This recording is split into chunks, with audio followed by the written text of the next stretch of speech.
Yo, what's going on everybody, it's Freakydude99 and welcome back to another Destiny 2 Endgame build video. This time I have a Peacekeeper build which just got a recent update with episode Revenant Act 1. This makes it so we can use some of our favorite exotic SMGs in things like endgame content, such as the Expert Onslaught Salvation and Master Nightfalls and even Grandmaster Nightfalls when they release.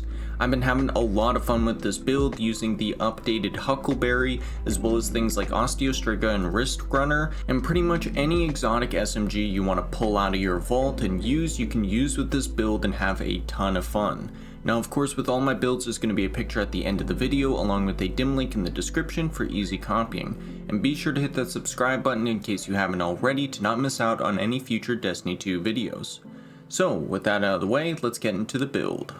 Starting out with the subclass, we have the Stasis Titan Behemoth, which allows us a lot of synergy with this season's artifact mods.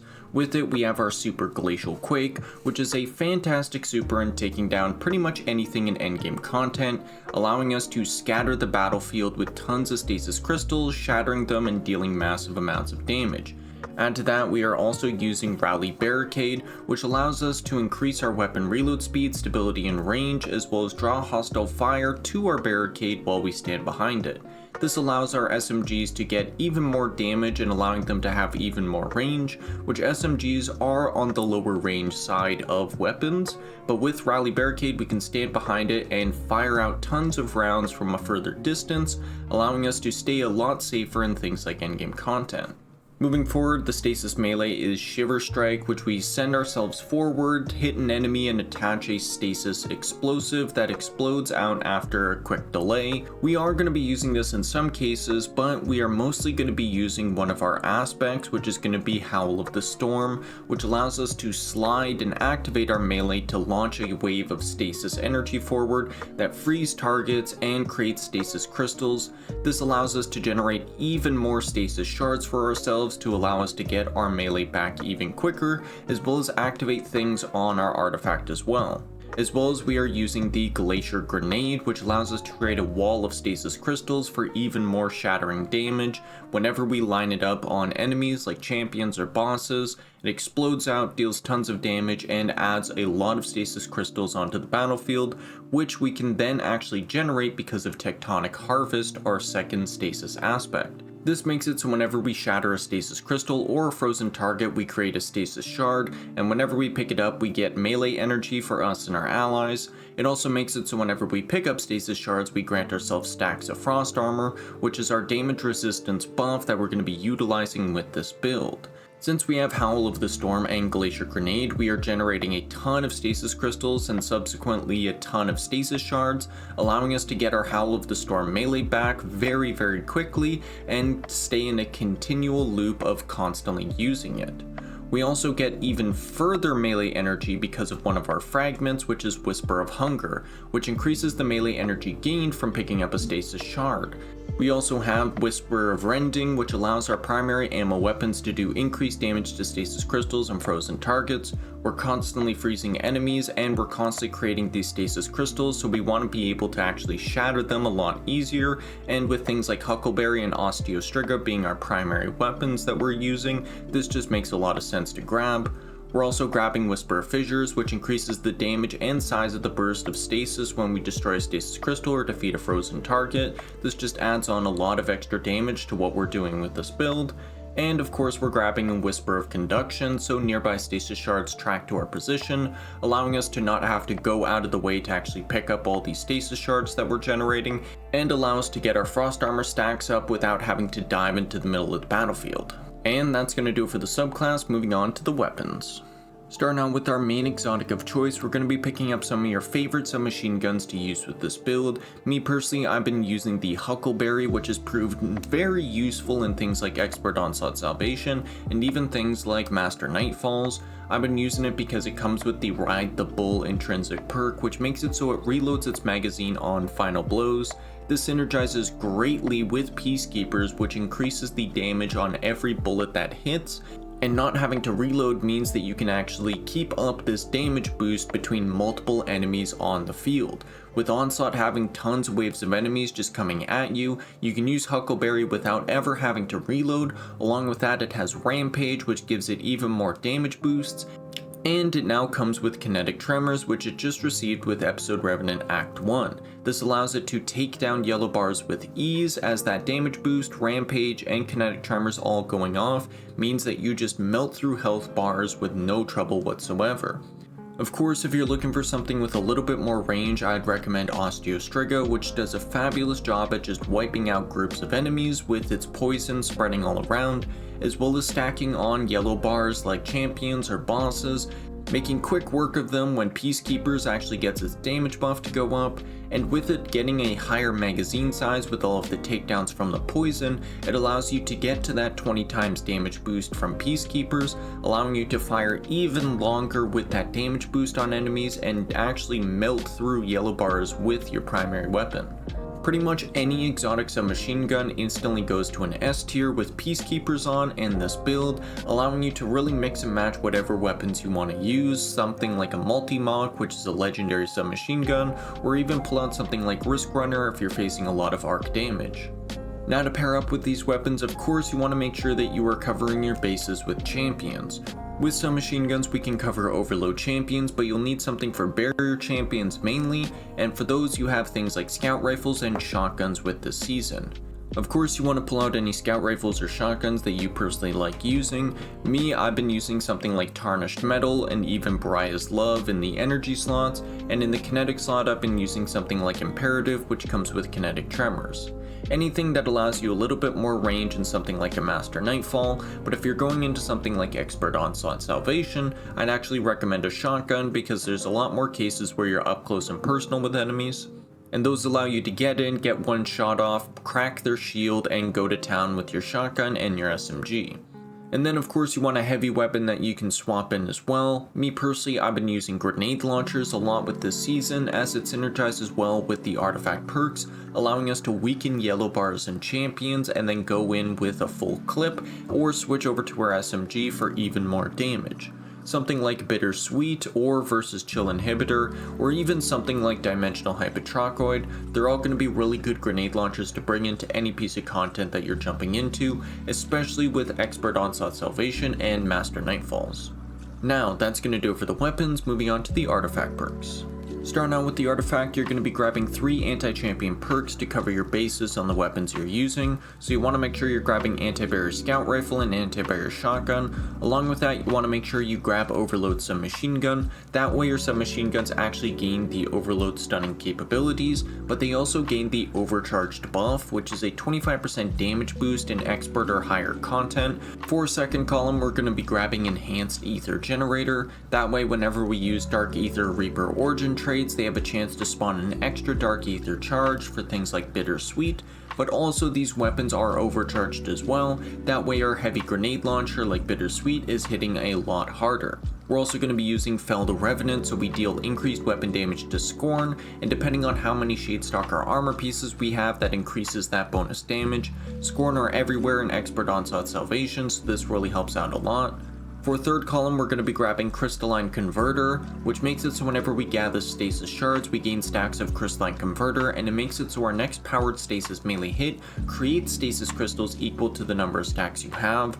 So whenever we use Howl of the Storm, this actually activates and creates even more Stasis crystals for us to shatter our enemies with. We're also going to be grabbing Total Carnage, so after finishing a powerful combatant, we gain temporary damage resistance, and if we have 2 or more Shadestalker armor pieces, we gain increased damage resistance and replenish some health in case we're in any close quarters dicey situations. For third column, we're going to be grabbing Armor of Aramis, so while Frost Armor is active, taking critical damage from combatants causes us to emit a freezing burst. This just helps out a ton because we are getting a little bit closer with our shotguns in Onslaught Salvation, but also with our SMG having a little bit closer range, we do have cases where enemies will come up and try and melee us, and just getting that freeze off on them allows us to get away, shatter them, and gain some Stasis shards for Frost Armor. We're also going to be using Hail the Storm, so shattering Stasis crystals releases shards of ice that damage and slow targets, just some extra damage to go on everything that we're doing, as well as we are grabbing concussive reload, so using a grenade launcher to damage a boss,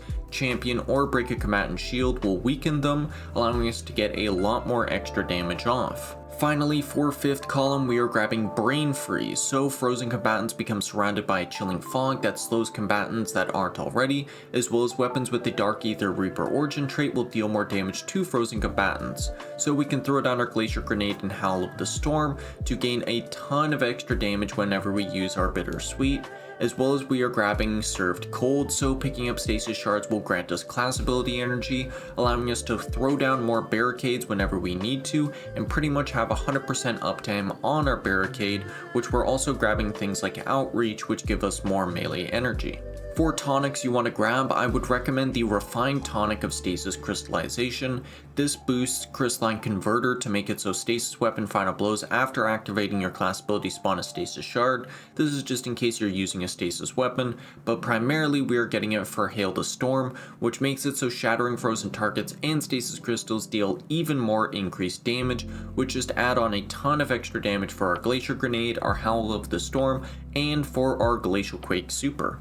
And that is going to do it for the artifact and the tonic. Moving on to the armor. Starting on with the armor and our helmet, we are going to be grabbing Hands On, so we gain bonus super energy on melee takedowns. This of course comes into effect with our Howl of the Storm, which we are throwing out nearly constantly. We're also going to be grabbing a Siphon mod depending on our primary exotic submachine gun. If you're using something like Huckleberry or Osteostriga, you're going to grab a kinetic siphon, but if you're pulling something out like Risk Runner, you're going to be using an arc siphon.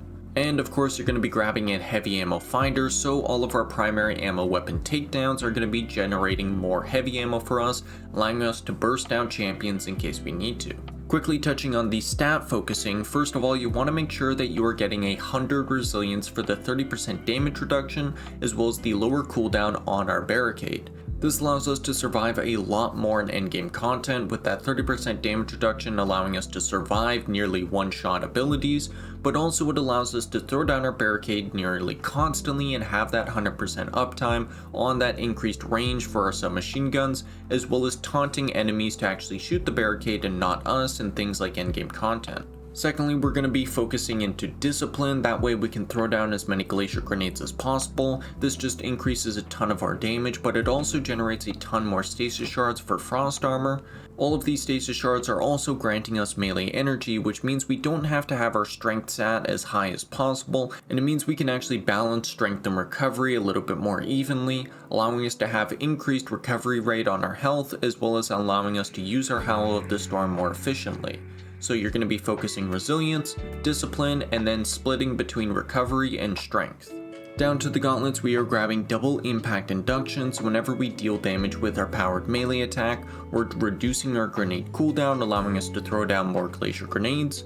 But also we are grabbing heavy handed, so all of the takedowns that we get with Howl of the Storm are going to be generating orbs of power, which we're constantly throwing Howls of the Storm out. Down to the chest piece, we're going to be grabbing a double elemental resist to match whatever the current threat modifier is. If you're jumping into something and it has an arc threat, you're going to match that with a double arc resistance, and then a third elemental resistance to match that. If you're going into something like a Master Nightfall and it has the hunger trait, and it has something like arc hunger, you're going to be grabbing a double arc resistance as well, because technically that is going to be the threat modifier. Down to the leg armor, we have our exotic of choice, which is going to be Peacekeepers, which come with the recently buffed Mecha Holster intrinsic trait. This makes it so while you are wielding a submachine gun, handling, airborne effectiveness, and movement are all improved, as well as any damage against combatants will increase the longer you remain on target, and it makes it so submachine guns are reloaded when stowed, meaning we never have to reload them and can only switch over to our secondary weapon and switch back to them. This makes it so every bullet that lands on an enemy gives you a damage boost, which will go away nearly a second if you don't continue firing, but if you continue firing you can stack that damage boost up to times 20, which is nearly 100% increased damage on your submachine gun. This makes it so things like Huckleberry and its kinetic tremors and rampage go extremely hard, but it also makes it so Osteostriga and all of its poison just melt through enemies. I've been having a lot of fun with Peacekeepers, and seeing that they actually got buffed to be usable in PvE has been great because there's a ton of submachine guns out there that aren't as used, but with this they actually get enough damage to perform in things like endgame content. Now going over to the mods, we're going to be grabbing a double weapon surge to match whatever our current submachine gun of choice is. So if we're using something like Huckleberry or Osteostriga, we're grabbing a double kinetic weapon surge, which is a 17% increase to our damage while we have an armor charge. But if we're using something like Risk Runner, we're going to be grabbing a double arc weapon surge. Add to that, we are also grabbing a recuperation, so whenever we pick up an orb of power, we're granting ourselves a little burst of health for more survivability in endgame content. We're generating tons of orbs with this build, so this allows us to just get some more health and get more survivability whenever we are low and critical. Finally, down to our class item, we are grabbing double outreach, so whenever we use our barricade, we're getting a reduction on our melee cooldown, allowing us to throw out even more Howls of the Storm. And we're also using Reapers, so whenever we use our barricade, we are spawning a orb of power on our next weapon takedown. This just increases the amount of orbs that we are generating because we constantly have our class ability coming back very quickly through our artifact perk Served Cold and just our high uptime with 100 resilience. And that is going to do it for the build. Now of course, as soon as I saw Peacekeepers were getting this buff for PvE, I knew I wanted to make a build with this because there's so many fun exotic submachine guns out there like Osteostriga and Huckleberry, and with Huckleberry also getting a buff, it just made sense to make a build with this and try something out.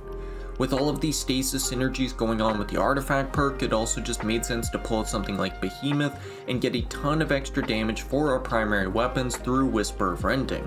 It just synergizes so well in stuff like Expert Onslaught Salvation because enemies are just coming at you in waves, and with Huckleberry or Osteostriga you can just melt through them. Add to that, you can throw on something like Risk Runner and just tear through them with increased arc resistance and all of the chain lightning that generates. Peacekeepers have definitely become a new favorite exotic for me because they just work so well in any piece of content you step into. And while submachine guns may not have the best range, being able to throw down rally barricades and stand behind it for that increased range allow you to take down things like Master Nightfalls without much problem. There's tons of enemies in there, and being able to use something like Huckleberry and never have to reload, as well as it having Rampage and Kinetic Tremors, means that you can melt through champions and never have to pull out a heavy weapon. Of course, your main ability loop with this build is going to throw down a Glacier Grenade followed by your Howl of the Storm into a barricade. That way your Impact Induction takes effect while your grenade is down, and then your Outreach takes effect with your melee down. Add to that, all of the Stasis shards are going to be generating even more melee energy, allowing you to get off a second Howl of the Storm if need be, and throw down another Glacier Grenade followed by that. All of the Stasis shards and shattering you do with this build is just insane, and it's so much fun to just tear through things like Expert Onslaught with no trouble because you are constantly generating frost armor for yourself, allowing you to get high amounts of damage resistance, as well as all of the orbs of power granting you tons of health through recuperation. So, of course, with all my builds, there's going to be a picture on screen for easy copying, as well as a dim link and a Mobalytics link in the description below if you like to save your loadouts through there. Of course, be sure to hit that like button and leave a comment if you have anything to say on this build, any improvements or suggestions, or just something fun to say and have a conversation. I love trying to interact with you guys down there and respond to every single comment you guys leave, because it's tons of fun to actually interact with this community in a positive light and just share our love of build crafting and Destiny 2 in general. Of course, make sure to hit that subscribe button as well to not miss out on any future build videos or Destiny 2 videos that I make. And with that, I have been FreakyDude99, thank you everybody so much for watching, and I'll see you in the next video. Peace out.